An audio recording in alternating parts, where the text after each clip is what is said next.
Hello. In my last episode, I may have scared a few parents by telling them that at one point their child will get lost. Don't worry, all is not lost. In today's episode, I'm going to give you a few tips that you can use to equip your child with the basics of child safety. My name is Marianne Munyendo, and this is Simba-Safe Kenya.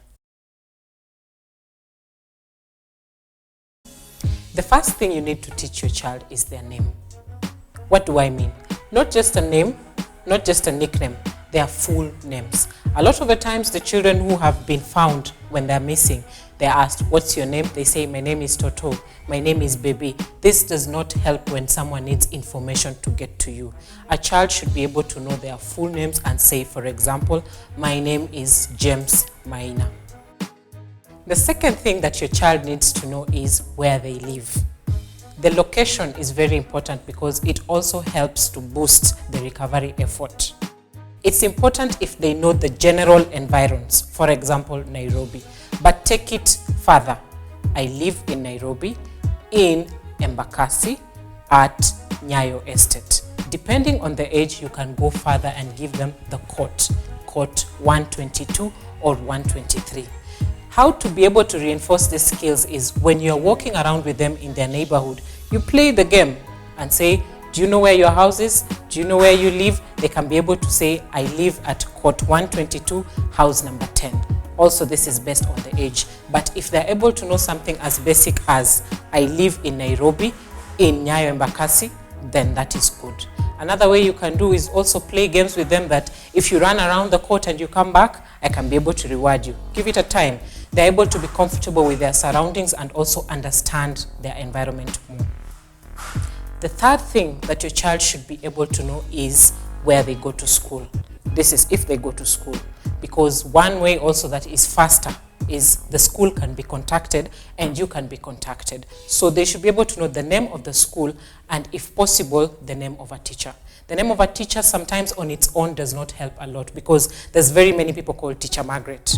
But if I know I am so-and-so, I go to this school and my teacher is Teacher Margaret, then it can be able to be of help. Contact details are also something very important that a child should know. For instance, we have mobile phone numbers, so your child should be able to know your mobile phone number. And this is also very much dependent on their age because it is very hard for a 4-year-old, for example, to know your full telephone number. That does not, however, stop us from starting to teach them. You can start with 3 digits at a time using a song, and as they go by, they will acclimatize and get all the 9 digits. In addition to that, for the younger children, let's say if you're traveling or you're going to a fair, an activity outside an expo, you can use what we call identity bracelets at Simba-Safe, similar to what I am wearing. This bracelet can be having details like your name or the child's name or a telephone number that can be used to contact you, and it's very helpful in the instances where a child is very young and they cannot be able to identify themselves properly or give contact information. Those are just but a few basic safety tips for children. In the next episode, I'll also be tackling a few safety tips for parents, what to do when your child is missing. If you would like to purchase an identity bracelet similar to the one I'm wearing for your child's safety, feel free to contact us on our telephone numbers below. Remember, for any questions, queries that you may have, contact us on our social media pages still below, and see you in the next episode.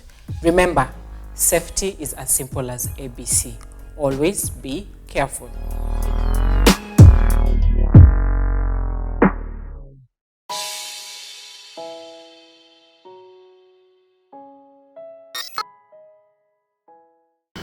Sorry, I've forgotten.